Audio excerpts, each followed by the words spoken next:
휴일인 오늘 광주와 담양에서 대형 교통사고가 발생했습니다.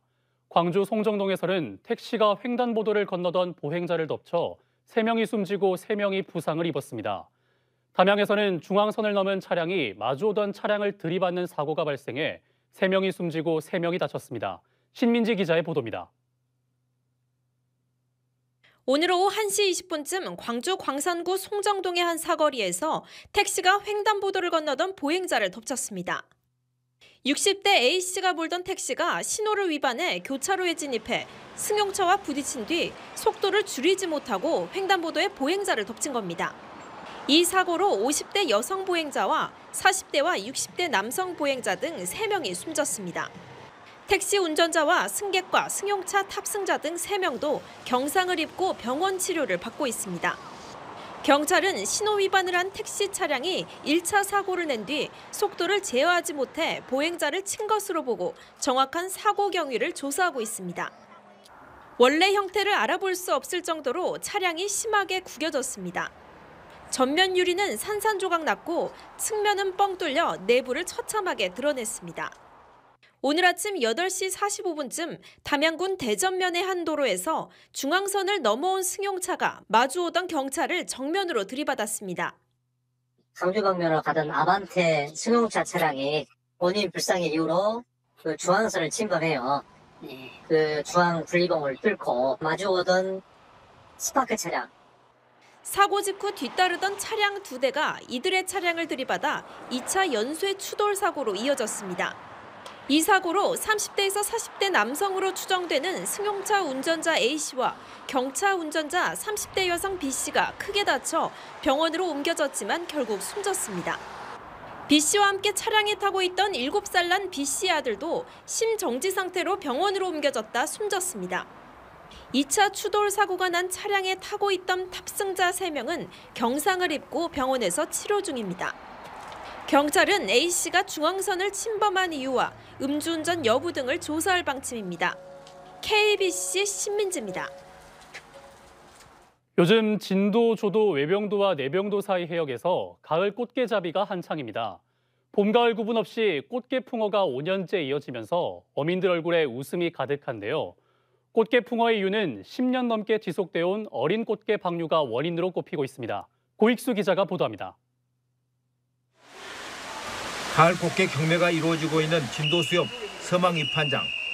경매가 진행되는 수조마다 진도 최도해역에서 갓 잡아 올린 꽃게로 가득 차 있습니다. 요즘 하루에 들어오는 물량은 3, 4톤으로 바닷물 수온이 다소 높은 편이라 지난해보다 조금 줄었습니다. 가격은 계속 올라갈 것 같고요. 이제 물량이 줄었으니까 올라갈 것 같고, 이제 이 물량이 내년 봄까지 이제 계속 이렇게. 하지만 올봄 대풍을 이룬 만큼 진도 꽃게는 수온이 낮아지는 가을부터 본격적인 풍어를 예감케 하고 있습니다. 실제로 2018년 544톤까지 떨어졌던 꽃게 어획량은 2020년과 2021년 모두 989톤으로 회복하더니 지난해에는 1065톤을 기록해 처음으로 1000톤을 넘었습니다. 이처럼 꽃게 어획량이 늘어난 데는 10년 넘게 이어온 어린 꽃게 방류 사업이 한몫을 하고 있는 것으로 분석됩니다. 그동안 진도군과 해양수산과학원이 조도해역에 방류한 어린 꽃게만 1억 마리가 넘습니다. 봄, 가을 꽃게량이 엄청 요즘 늘어나고 있습니다. 그것은 우리가 어린 꽃게를 진도군과 수산과학원에서 방류를 지속적으로 해서 계속 꽃게가 늘어나고 있는 것 같습니다. 꽃게잡이 어민들에게 풍어의 기쁨을 안겨주고 있는 어린 꽃게 방류 사업이 어족자원 회복을 위한 어장관리의 중요성을 새삼 일깨워주고 있습니다. 봄엔 알을 품은 암게가, 가을엔 살이 차오르는 숙게가 더 맛있고 가격도 좋습니다. KBC 고익수입니다. 기아 타이거즈가 광주 기아 챔피언스 필드에서 2024년 신인 선수 입단식과 팬들에게 인사하는 행사를 진행했습니다. 2024년 신인 선수 입단식은 신인 10명에 대한 소개와 유니폼 착복식, 꽃다발 전달 등의 순으로 열렸으며 입단식을 마친 신인 선수들은 기아 타이거즈와 삼성 라이온즈전이 열리기 전에 그라운드에 나와 팬들에게 인사했습니다. 기아 신인 선수 중 특히 조대현 선수와 이상준 선수 등은 내년에 큰 활약이 기대되고 있습니다. 순천만 국제정원 박람회가 폐막 20여일을 앞두고 목표 관람객 수 800만 명을 달성했습니다. 순천만 국제정원 박람회 조직위원회는 지난 추석 100만 명의 관람객이 다녀가는 등 전 국민의 관심을 받으며 지난 4월 1일 개막 이후 개장 190일 만에 목표 관람객 수 800만 명을 달성했다고 밝혔습니다. 오는 31일에 폐막하는 순천만 국제정원 박람회는 현재 가을꽃으로 변신 중이고 10월 중순에는 은빛 갈대가 장관을 이룰 전망입니다. 절기상 할로윈 오늘 광주 전남은 대체로 흐린 가운데 곳곳에 가을비가 내렸습니다. 한글날인 내일도 흐린 날씨가 이어지겠습니다.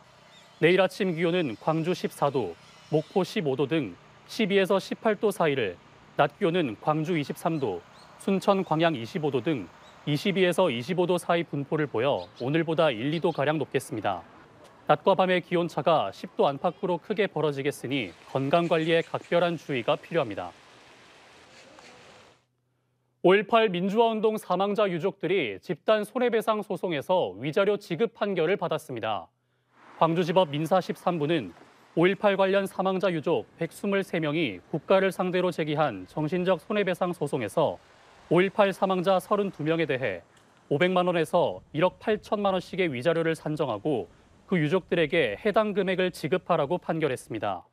지난 2021년 헌법재판소가 5.18 피해 중 정신적 손해에 대한 국가배상 청구권 행사까지 금지하는 것은 국가배상권을 침해한다는 결정을 내린 후 이어진 정신적 손해배상 집단소송에서 승소가 잇따르고 있습니다. 버스회사가 블랙박스의 녹음 여부를 버스기사에게 고지하지 않았다면 해당 증거의 증거 능력이 없다는 판결이 나왔습니다. 광주지법 형사 7단독은 특수재물손괴와 사기 등 혐의로 기소된 버스기사 47살 A씨에 대한 재판에서 사고 당시 그대로 받아버려라는 A씨 음성이 담긴 버스넷 블랙박스 녹음 파일을 사전 동의 없이 위법하게 수집된 증거로 보고 무죄를 선고했습니다. 재판부는 A씨가 근무하는 버스회사가 블랙박스의 녹음 기능 여부를 기사에게 고지하지 않았다며 해당 증거는 개인정보보호법과 여객자동차 운수사업법 등을 위반한 것으로 증거 능력을 인정할 수 없다고 판시했습니다. 피해자가 과거에 미리 찍어둔 신체 사진을 받은 것도 성착취물 소지에 해당해 처벌 대상이 된다는 법원 판단이 나왔습니다. 광주지법 형사 11부는 모바일 공개 채팅방을 통해 10대 피해자에게 접근하고 신체를 촬영한 사진을 받아내 이를 유포할 것처럼 협박한 혐의로 기소된 23살 김모 씨에 대한 재판에서 징역 2년 6개월에 집행유예 4년을 선고했습니다. 재판부는 피고인이 적극적으로 신체 사진을 보내달라고 요청한 점에 밀어 보관한 사진은 청소년 성보호법에 규정된 성착취물이라고 판시했습니다. 해남 배추영농조합과 한평생엠 제조업체가 농림축산식품부 공모사업에 선정됐습니다. 전라남도는 농림축산식품부의 식품 소재와 반가공 산업육성 사업 공모사업에서 절임 배추를 생산하는 해남 아름의 영농조합 법인과 돼지 발효 숙성 과정을 거쳐 고부가 가치의 발효 생엠을 만드는 한평풍강이 선정됐다고 밝혔습니다. 전국적으로 9개소, 총 사업비 77억 원이 확정된 가운데 전남에서는 2개소가 이번 공모에 선정돼 14억 원을 지원받게 됐습니다. 소록도 천사 고 마가렛과 마리안느 간호사의 봉사정신을 배우기 위한 사업이 본격 추진됩니다. 고흥군과 사단법인 마리안느와 마가렛은 두 간호사의 숭고한 봉사정신을 계승 발전시키기 위해 도양읍에 있는 마리안느와 마가렛 나눔연수원을 간호사와 자원봉사자 교육시설로 만들어 인력을 키워나가기로 했습니다. 오스트리아 국적의 마리안느와 마가렛은 소록도에서 한센인을 돌보며 39년간 봉사했으며 마가렛은 지난달 29일 88세 일기로 선종했습니다.